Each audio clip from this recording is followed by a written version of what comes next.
ڈائن کا انتقام، رائٹر فریاد فاروق، قسط نمبر 6۔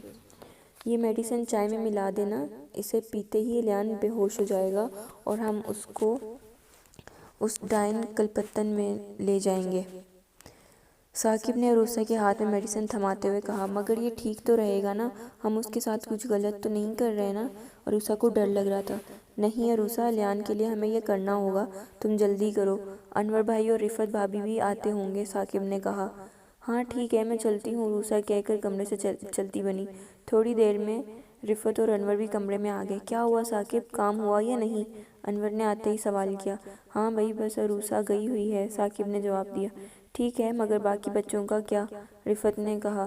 آپ ان کی فکر نہ کریں بھابی، وہ صبح ہی گھومنے نکل گئے تھے۔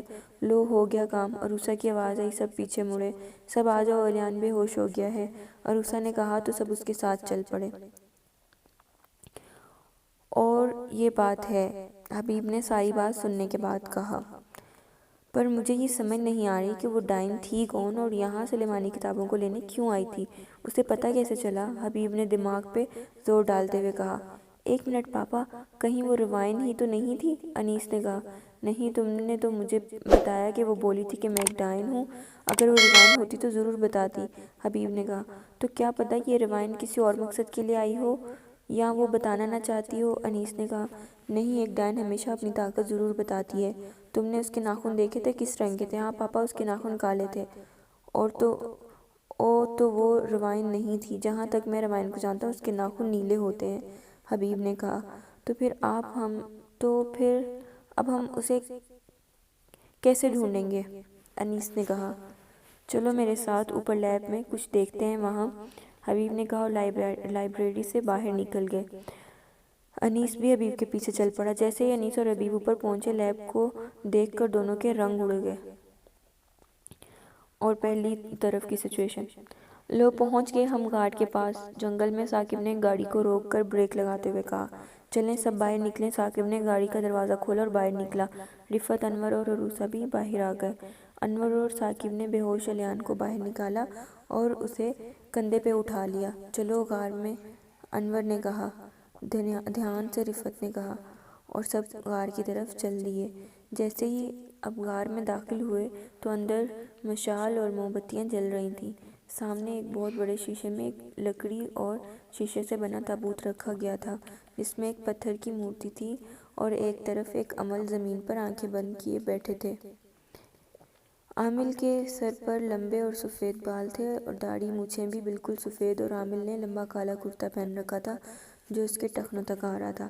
سلام بابا جی، ثاقب اور انور نے دور سے کہا۔ عامل نے آنکھیں کھول دیں۔ آ گئے تم لوگ، میں کل رات ہی یہاں آ گیا تھا، عامل نے کہا۔ ہاں بابا جی، اور ہم الیان کو ساتھ لے آئے، ثاقب نے کہا۔ ٹھیک ہے، اسے میرے سامنے زمین پہ لٹا دو۔ ثاقب اور انور الیان کو احتیاط سے زمین پہ لٹا دیا۔ اب سب پیچھے ہٹ جاؤ، عامل نے اشارہ کرتے ہوئے جواب دیا۔ سب ایک طرف ہو کے کھڑے ہو گئے۔ عامل اٹھا اور اپنی رکھی ہوئی موم بتیاں اٹھائیں اور الیان کے چاروں طرف رکھ کر انہیں روشن کر دیا، اور واپس آنکھیں بند کر کے بیٹھ کے کچھ پڑھنے لگا۔ کتنی دیر میں باہر زور سے ہوا چلنے لگی اور پورے آسمان پر کالے بادل چھا گئے اور بہت تیز طوفان آنے لگا۔ یہ کیا ہو رہا ہے انور جی؟ رفت اچانک اس طوفان سے ڈر گئی۔ بھابی، مجھے لگتا ہے بابا کوئی ایسا منتر پڑھ رہے ہیں کہ ایک طوفان آئے اور ڈائن کو تابوت سمیت ہی اڑا لے جائے، عروسہ نے کہا۔ تم تو چپ ہی رہو، ثاقب نے کہا۔ عامل نے آنکھیں کھول دیں۔ تمہارا شک ٹھیک ہے، اس ڈائن کا سایہ الیان پر ہے، اس ڈائن کو بہت غصہ آ رہا ہے جس وجہ سے یہ طوفان آ رہا ہے، عامل نے کہا۔ مگر بابا، یہ تو پتھر کی بنی ہوئی ہے، انور نے کہا۔ یہ پتھر کی ضرور ہے، مگر بہت جلدی یہ باہر آنے والی ہے، مگر اس کی طاقتیں ابھی سے ہی باہر آنا شروع ہو چکی ہیں، بابا نے کہا۔ نہیں بابا، ہم نہیں چاہتے یہ دوبارہ واپس آئے، ہم نے بڑی مشکل سے اس ڈائن سے پیچھا چھڑوایا تھا، رفت نے کہا۔ اس ڈائن کا سایہ الیان پر ہے اور یہ اس کو لے کر ہی جائے گی، بابا نے کہا۔ مگر بابا، کوئی تو طریقہ ہوگا نا الیان کو بچانے کا، ثاقب نے کہا۔ ایک ہی طریقہ ہے، کل ہی الیان کا نکاح کل 12 بجنے سے پہلے کسی ایسی لڑکی سے کرا دیا جائے جس کے سر پر اس کے ماں باپ کا سایہ نہ ہو، مطلب ایک یتیم لڑکی سے، عروسہ نے کہا۔ ہاں، وہ بھی کل 12 بجنے سے پہلے۔ لو بھابی، ہاں تو نہ چٹ نہ پٹ اور نکاح فٹافٹ، عروسہ اوپر دیکھتے ہوئے بولی۔ ٹھیک ہے، اب ہم سب کو یہاں سے جانا ہوگا، موسم زیادہ خراب ہو گیا تو مشکل ہوگا، انور بیگ نے کہا۔ ہاں انور جی آپ بالکل ٹھیک کہہ رہے ہیں، رفت بھی ہاں میں ہاں ملائی۔ بابا جی آپ نے نہیں چلنا کیا؟ ثاقب نے پوچھا۔ ارے وہ بابا جی ہیں، چٹکی بجائیں گے اور گھر پہنچ جائیں گے، عروسہ نے کہا تو ثاقب نے عروسہ کو گھورا۔ سوری، عروسہ بولی۔ نہیں تم لوگ جاؤ، میں یہاں رک کر اس ٹائم کا کوئی اور بندوبست سوچتا ہوں۔ اور دوسری طرف کی سچویشن، پورا کا پورا لیب خالی تھی، سوائے ٹیبلز کے اوپر اور کچھ نہیں تھا۔ او مائی گاڈ، انیس کے منہ سے بے ساختہ نکلا، یہ سب کیسے ہوا؟ حبیب سر پہ ہاتھ رکھتے ہوئے بولا۔ سوری پاپا، یہ سب میری غلطی کی وجہ سے ہوا، میری غلطی کی وجہ سے حصار بنا اور لاک کرنا دونوں بھول گیا تھا، انیس نے شرمندہ ہوتے ہوئے کہا۔ تم جانتے ہو انیس، تم نے کتنی بڑی غلطی کر دی، اب ہم کسی کالی طاقت، کسی مخلوق کا سامنا نہیں کر پائیں گے۔ حبیب کی آواز میں غصہ اور پریشانی تھی۔ جی پاپا، میں سلیمانی کتابوں کو ٹھیک کرنے کے چکر میں یہ بھول گیا، انیس نے کہا۔ اٹس اوکے، اب مجھے کچھ اور کرنا پڑے گا، حبیب نے کہا۔ کیا پاپا؟ مجھے قبرستان جا کر چلہ کاٹنا ہوگا 3 دن تک، حبیب نے کہا۔ جی پاپا، تم تب تک پورا خیال رکھنا، جس طرح آج میری غیر موجودگی میں ڈائن نے وار کیا، آگے سے کوئی اور بھی وار کر سکتا ہے، تمہیں بہت ہوشیار رہنا ہوگا، حبیب نے انیس کے کندھے پہ ہاتھ رکھتے ہوئے کہا۔ جی پاپا، میں ایسا ہی کروں گا، انیس نے کہا۔ اور پہلی طرف کی سچویشن، ایک دن میں شادی، وہ بھی ایک یتیم لڑکی سے، یہ سب کیسے ہوگا؟ رفت نے کہا۔ ہاں بھابی، یہی تو مجھے بھی سمجھ میں نہیں آ رہا، ایک دن آخر کیسے ہو سکتا ہے، اور لڑکی کہاں سے آئے گی؟ عروسہ نے کہا۔ اور الیان سے کیا کہیں گے کہ کیوں اس کی شادی اتنی جلدی کروا رہے ہیں؟ ثاقب بھی کنفیوز ہو رہا تھا۔ الیان کا تو ہم کچھ نہ کچھ کر لیں گے اور نکاح کا انتظام بھی کر لیں گے، مگر مین مسئلہ ہے لڑکی، اوپر سے لڑکی بھی یتیم۔ انور نے حل تو سوچ لیا مگر لڑکی کا کچھ ہو نہیں پا رہا تھا۔ میں تو کہتی ہوں نیٹ پہ اشتہار ڈال دیتے ہیں، بے خاندان کے بڑے بیٹے کے لیے لڑکی کی ارجنٹ ضرورت ہے، عروسہ نے مشورہ دیا۔ نہیں عروسہ، اس طرح تمہاری خاندان میں بدنامی ہو جائے گی، اور میری بہنوں کو تو تم جانتی ہو، ثاقب نے کہا۔ ہمیں اس گاؤں میں ہی کسی اچھی لڑکی کو دیکھ لیتے ہیں، رفت نے کہا۔ ٹھیک ہے، میں الیان کو کسی طرح مناتا ہوں، تم لوگ تب تک لڑکی ڈھونڈو، انور نے کہا اور کمرے سے نکل گیا۔ کیا شادی؟ الیان شادی کا نام سن کر اچھل پڑا۔ لیکن پاپا اتنی جلدی؟ امپاسبل۔ دیکھ بیٹا، تیری بھلائی کے لیے ہمیں کل ہی تمہاری شادی کروانی ہوگی، انور نے کہا۔ نہیں پاپا، اتنی جلدی شادی، بنا کسی کو بتائے، نہ ہی رشتہ دیکھا، میں یہ شادی نہیں کر سکتا، الیان نے صاف انکار کر دیا۔ لیکن بیٹا، تمہارے ستاروں کے مطابق کل تک تمہاری شادی نہ ہوئی تو تمہاری زندگی میں بہت بڑی مصیبت آ جائے گی۔ لیکن پاپا، میں ان ستاروں، عامل وغیرہ کو نہیں مانتا، اور کچھ نہیں ہوگا مجھے، الیان کی طرف سے انکار تھا۔ الیان، ہم تمہارے ماں باپ ہیں، اگر تمہیں ایک خروچ بھی آئی تو ہم کیسے جئیں گے، جانتے ہو تم، انور نے ایموشنل ہوتے ہوئے کہا۔ پاپا، مگر میں یہ شادی کے لیے بھی تیار نہیں ہوں، اور بغیر رسم و رواج کے اس طرح اچانک، الیان ابھی بھی نہیں مان رہا تھا۔ بیٹا، ہم کون سا کہہ رہے ہیں تم رسم و رواج سے شادی نہیں کریں گے، کل ایک بار تمہارا نکاح ہو جائے اور مصیبت ٹل جائے، شہر جا کر شادی اچھے سے کر لیں گے، میرا بھی تو اکلوتا بیٹا ہے، میری بھی خواہش ہے تمہاری خوشیاں دیکھنے کی، پر میں تیرے آگے ہاتھ جوڑتا ہوں، شادی کر لے، انور نے کہا۔ ٹھیک ہے پاپا، میں تیار ہوں، الیان نے دل سے نہ سہی مگر شادی کے لیے ہاں کر دی تھی۔ ہائے ایکسکیوز می، پورا بے خاندان اس انجانی آواز پہ مڑا۔ سامنے خوبصورت لڑکی، نیلی شلوار قمیض، سر پہ دوپٹہ اوڑھے، ہائی ہیلز، گلابی ہونٹ، بڑی سنہری آنکھیں اور ہاتھ میں ایک سوٹ کیس، سب کی نظریں ایک لمحے کے لیے اس پر ٹک سی گئی تھی۔ آپ کون؟ عروسہ نے آئی بروز اچکاتے ہوئے کہا۔ جی میں ثنا نے جواب دیا۔ یہاں کیوں آئی ہیں محترمہ؟ عروسہ نے پوچھا۔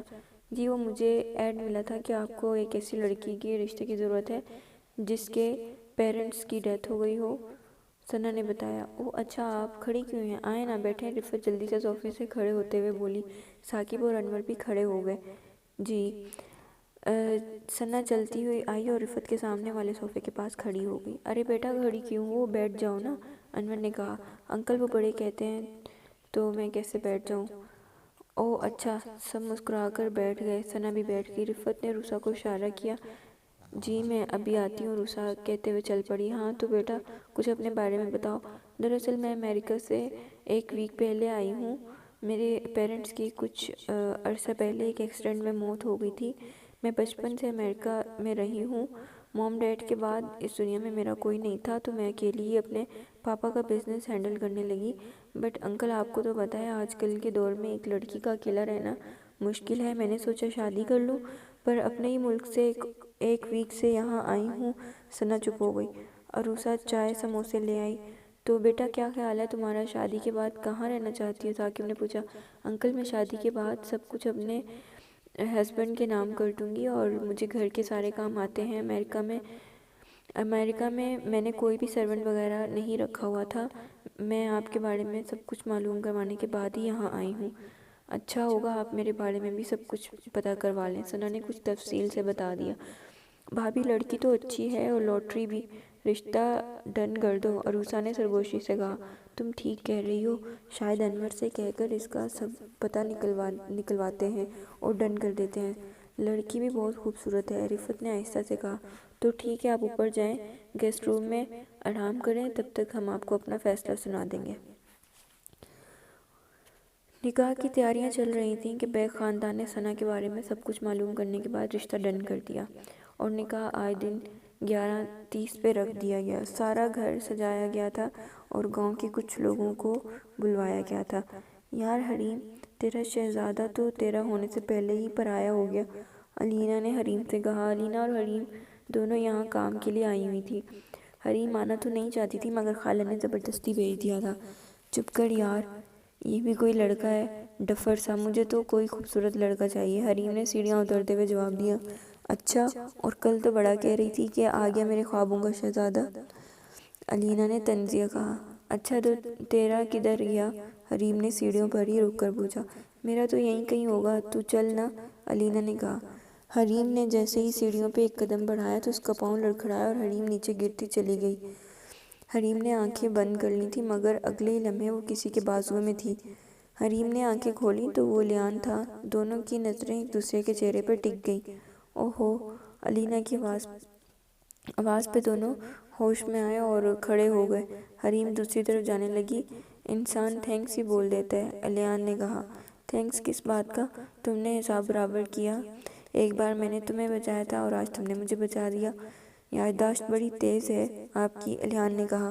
بادام نہیں کھاتی پھر بھی، حریم کہتے ہوئے چل دی۔ ثنا تم تیار، رفت نے جیسے ہی روم کا دروازہ کھولا۔ ثنا بیڈ پہ لہنگا پہن کے بیٹھی ہوئی تھی مگر تیار نہیں ہوئی تھی۔ کیا ہوا ثنا، تم ابھی تک تیار نہیں ہوئی، رفت نے پوچھا۔ آنٹی میری ہمیشہ سے خواہش تھی مجھے میری موم تیار کریں، اور یہاں آپ میری موم ہیں تو کیا آپ مجھے، ثنا سے نظریں جھکاتے ہوئے ثنا نے بولا۔ ہاں ہاں بیٹا، کیوں نہیں، رفت کو ثنا پر بے حد پیار آیا۔ چلو میں تمہیں تیار کر دیتی ہوں، رفت نے کہا اور ثنا کو آئینے کے سامنے بٹھا کر اسے تیار کرنے لگی۔ کچھ دیر بعد ثنا تیار ہو گئی۔ ماشاءاللہ کتنی خوبصورت لگ رہی ہے میری بیٹی، رفت نے کہا۔ ثنا سچ میں بہت حسین لگ رہی تھی، اس کے گورے چہرے پر لال گال بہت سج رہے تھے۔ تھینکس موم، کیا میں آپ کو موم بلا سکتی ہوں، ثنا نے رفت کو کہا۔ ہاں بالکل بیٹا، تم بلاؤ مجھے موم، میں تمہاری ماں ہی ہوں نا، رفت نے مسکراتے ہوئے کہا تو ثنا خوشی سے اٹھ کر اس کے گلے لگ گئی۔ اب تم کمرے میں رہنا، میں بھی 10 بج رہے ہیں، میں اقرا اور عروسہ تمہیں 11 بجے لینے آ جائیں گی، رفت نے کہا۔ جی موم، رفت کمرے سے باہر چلی گئی۔ ثنا خود کو شیشے میں دیکھ رہی تھی کہ اچانک اس کے کمرے کا دروازہ کھلا اور ایک لڑکی اندر آئی۔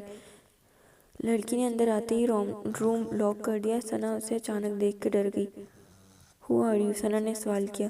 تیری موت، لڑکی نے جواب دیا۔ وٹ، کیا بکواس کر رہی ہے تم، ثنا نے کہا۔ تبھی لڑکی کی آنکھیں سفید ہو گئیں اور اس کے ناخن لمبے کالے ہو گئے اور چھوٹے سے کھلے ہوئے بال لمبی چوٹی میں تبدیل ہو گئے۔ ثنا خوف سے چلانے لگی تھی کہ ڈائن نے اپنی چوٹی سے ثنا کا گلا مضبوطی سے جکڑ لیا۔ ثنا کی آواز حلق میں ہی رہ گئی۔